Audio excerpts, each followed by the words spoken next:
完全に電源入らなくなりました。おはようございます。アストロタイガー改造機の放送です。今日はインディ727ではなくて、アストロタイガーです。アストロタイガーのナビが壊れてしまったので、交換したいと思います。これからもキャンピングカーの動画を配信していきますので、チャンネル登録お願いします。はい。アストロタイガーのナビですけれども、以前取り付けた中華製の Android ナビ、電源が入ったり切れたりしてたのですが、もう完全に電源入らなくなりました。今はスマホの Yahoo ナビを使用しているので、車のナビは使っておりません。こちらはマッシュについていたパイオニアのカーナビですが、もう古くて地図の更新ができなくなったので取り外しました。ナビとしては使えないのですが、バックモニターとして使うにはまだ利用できますので、こちらのナビに交換したいと思います。壊れてしまって電源の入らない中華製の Android ナビを取り外します。この辺り切った跡が綺麗ではありませんが、実はナビの位置が下だったので使いにくくて、こちらの空調のスイッチ上にあったのですが下に移動し、ナビの画面を上に移動しました。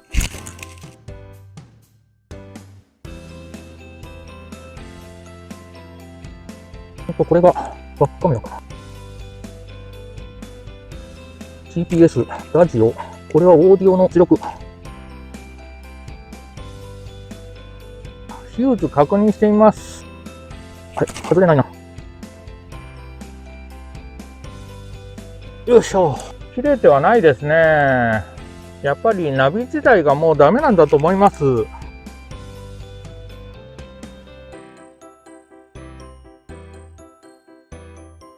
こちらは昔売られてたアストロ専用のナビ取り付け用の金具です。まず入るのかな。お、一応入りますね。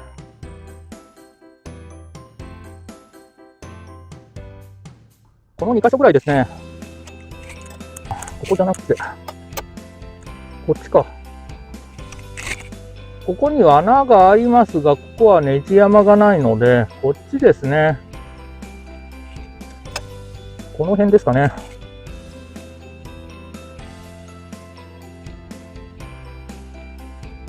幅がちょっと合わないな。金具を内側に押せるか。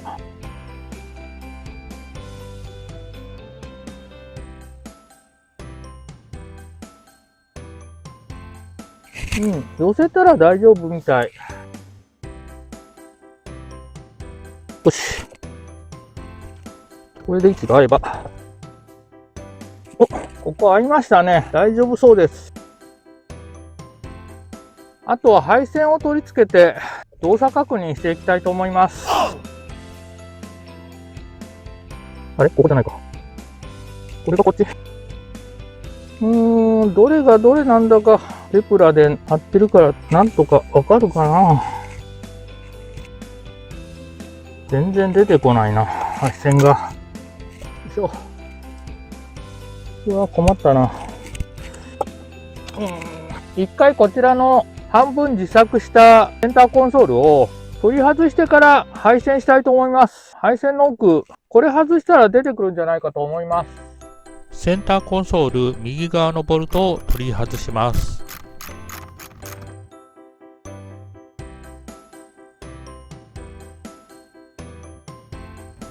左側のボルトも取り外します。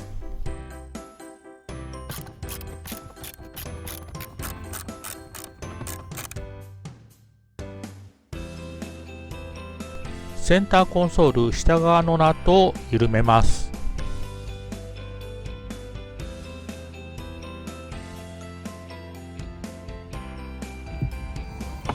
ナットは完全に取らなくても少し緩めたら取り外すことが可能です。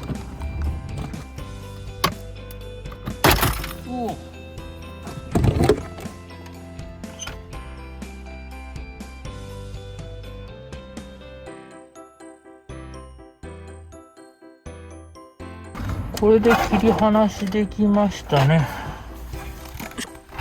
ここれで配線出てくると思うんですが、煮干しがここまで出てくれば問題ないですね。ここはずいぶん昔にビニールテープで印つけたんですけど、もう一回テプラで印つけ直そうと思います。テプラでラベルを印刷してきました。貼り直しておきます。 F の L はフロントのL だから左側ですね。中華製ナビのコネクタを取り外します。こちらはパイオニアのナビの配線です。この辺がリアのスピーカーで、この辺がフロントのスピーカーですね。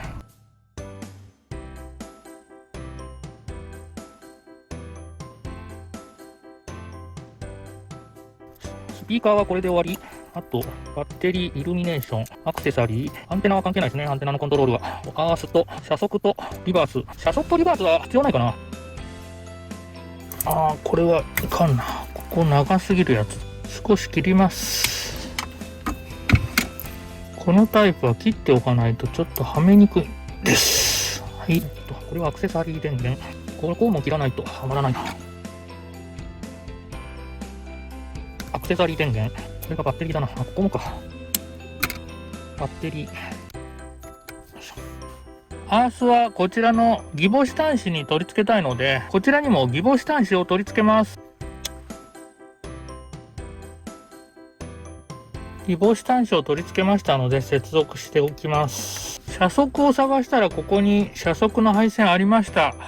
このアストロタイガーには速度が5キロ程度になったら自動的にドアロックする車速感知型のドアロックシステムを入れているので、そちらに接続されています。なので一回こちら配線を分岐してナビの方に接続したいと思います。車速を分岐するための配線を作ってきました。一方は車速感知型のドアロックシステムに、もう一方はナビに接続します。この辺りがサブウーファーですね。あとこちらがバックカメラの入力。テストしてみないとちょっと分かりませんが、多分この配線がバックカメラかな。GPS もテレビアンテナも何も接続しませんが、とりあえずスピーカー、電源取り付けて動くかどうかテストしてみます。一番の問題はリアカメラが映るかどうかですよね。キーをオンにします。電源は入りましたね。その他、カメラ設定、これかな。バックカメラをオンにします。もともとつけていた Android カーナビは映像の外部入力があったので、バックカメラを常時出力する設定があったのですが、こちらは入力がバックカメラしかないので、常にバックカメラを表示する設定がありません。こちらにリバースの配線がありますけれども、こちらに 12V の電気を流すとバックカメラが表示できますので、常にアクセサリー電源につないでバックカメラを表示してもいいですし、オーディオなどを聞きたい時のためにどこかにスイッチをつけてバックカメラを映すか映さないかの切り替えができるようにしてもいいかと思います。はい、今日も作業を進めていきます。昨日こちらのパイオニアのカーナビをアストロタイガーの方に電源やスピーカー、そしてバックカメラの配線を取り付けました。常時バックカメラを表示してもいいのですが、オーディオとして使用するためにスイッチを取り付けてバックカメラを表示するかしないかを手動で切り替えできるようにしたいと思います。スイッチをどこに取り付けようかと思ってホームセンターでスイッチを2種類買ってみたのですが、デザイン的にこの通称ミサイルスイッチと言われているトグルスイッチと同じものを、今ここにカメラの切り替えのスイッチがありますけれども、こちらを取り付けたいと思います。こちらのカメラの切り替えスイッチは、実はルームミラーモニターを取り付けてた時に、バックカメラとサイドビューカメラを切り替えるためのスイッチだったのですが、サイドビューカメラはこちらに表示してますし、こちらの切り替えスイッチ、今は使ってないので取り外したいと思います。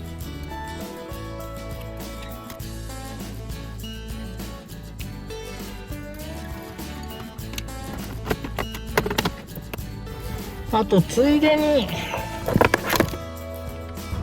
こちらはドライブレコーダーの電源なんですけど、これも少し見えないように隠したいと思います。テプラでドライブレコーダー電源とラベルを印刷してきましたので、貼っておこうと思います。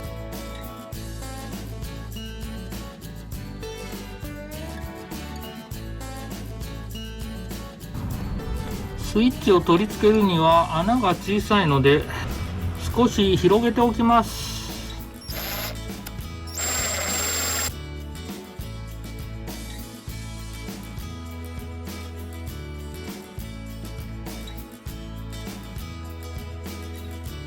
これで通りました。取り付けていきます。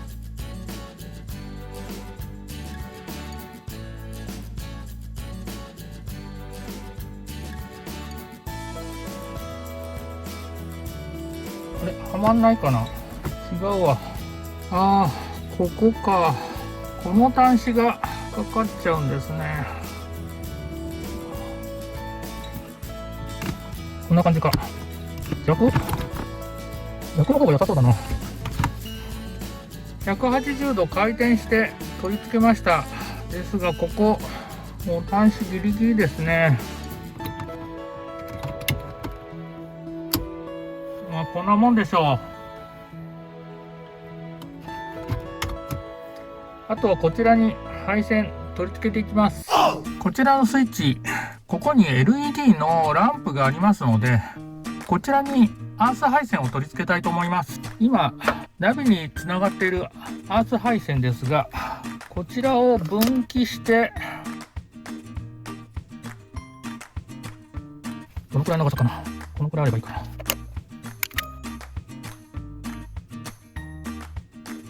こちらのカバーを取り付け忘れたわけではなくて、ここがもうギリギリなのでカバーなしで取り付けたいと思います。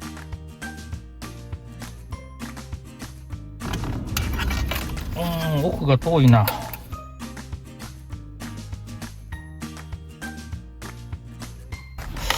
指が届かないな。よし、届いた。ギリギリ。よし、これでなんとかはまった。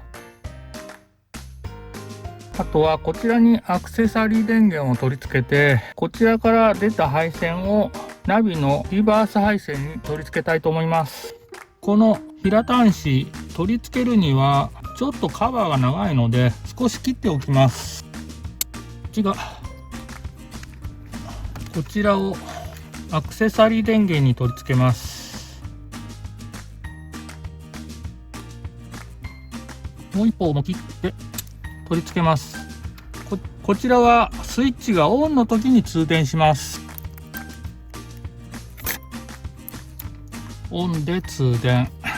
配線を通すためにアルミの針金持ってきました。最初からこれ使えばよかったんですけど、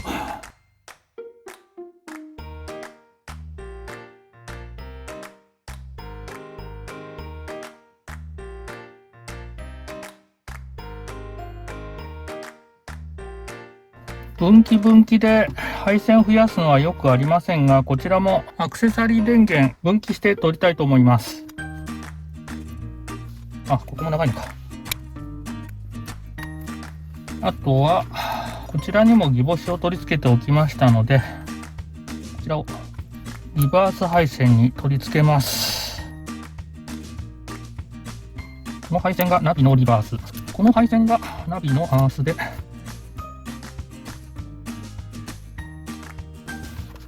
これがスイッチのアースですね。これで一通り配線終わりました。ナビの電源は入りました。スイッチオン。問題なく使えそうです。それではナビ取り付けていきます。よし、なんとかはまったな。よし。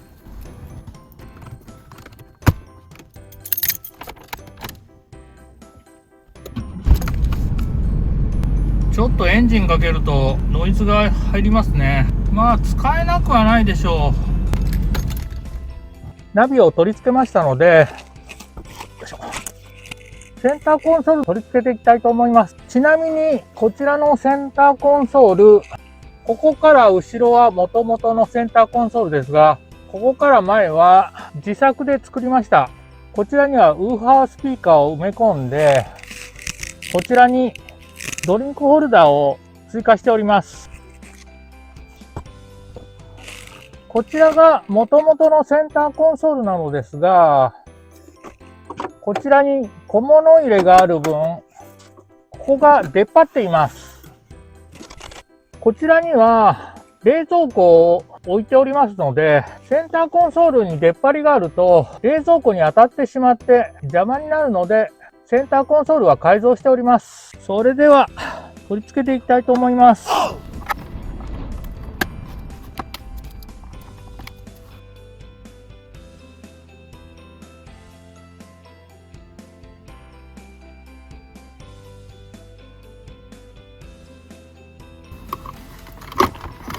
あとはここのナットの向こう側に金具を差し込んで配線を挟まないように。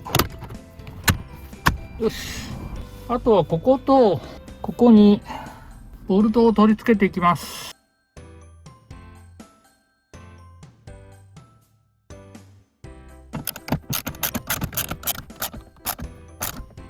よし。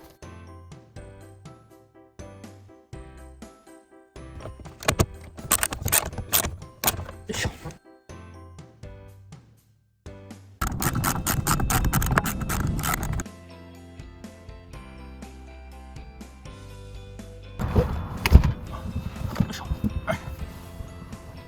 テプラでラベルを印刷していきました。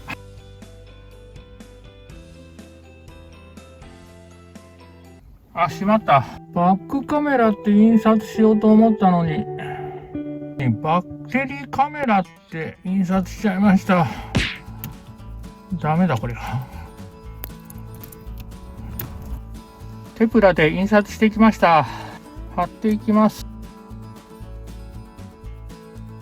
今度はちゃんとバックカメラ表示と印刷しました。ここがバックカメラのスイッチ、そしてここがウーファーのスイッチ、そしてここは居眠り防止装置のスイッチになります。ここ入れるとこちらの居眠り防止装置の電源が入ります。あれ、電源入らないな。光ってないってことは配線がどっか外れてるな。そんな。しまったな。またこれ外して配線確認しないと。おはよ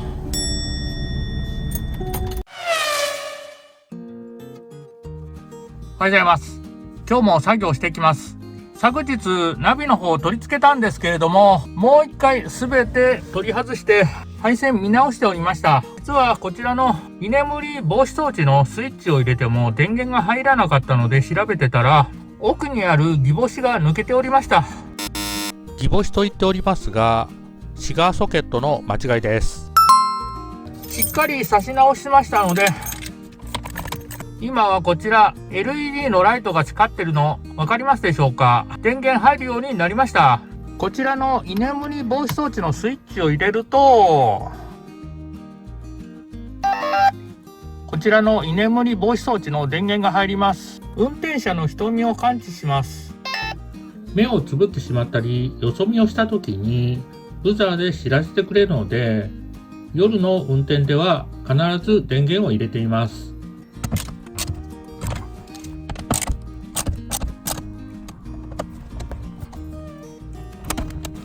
よっしゃ、再度確認します。ナビつきますね。レーダーも電源入らなかったんだけど、電源入るようになりました。バックカメラの表示。あ、違う。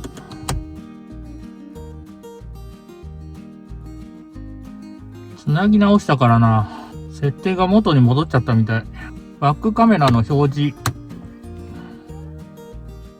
はい、つきました。ウーハー。電源が入ればここにランプがつきます。はい、ウーハーの電源も入りました。居眠り防止装置。こちら。はい。居眠り防止装置の方も電源入りました。これで問題ないですね。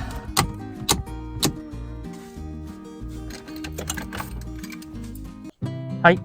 今回はアストロタイガーに取り付けていた中華製の Android ナビが壊れてしまい、バックカメラのモニターとして使っていたのですが、バックカメラが表示できなくなってしまい、バックするとき、後ろの下側、確認するのが難しくなりましたので、マッシュから取り外したナビを取り付けて、バックギアに入れなくても、手動でバックカメラの映像が映るようにスイッチを取り付けてみました。ナビの交換につきましては、この動画を参考にするほどではないと思いますが、ナビにバックカメラの映像を常時表示したい、または手動で切り替えて好きな時に表示したいという方は、この動画を参考にスイッチ取り付けてみてはいかがでしょうか。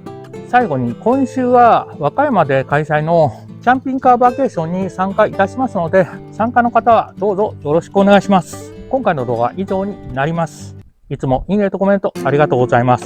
これからも頑張って動画配信していきますので、チャンネル登録お願いします。最後までご視聴いただきありがとうございました。オフ会までに洗車しないと、この辺、苔が生えてんすよね。めっちゃ汚いし、洗わないと。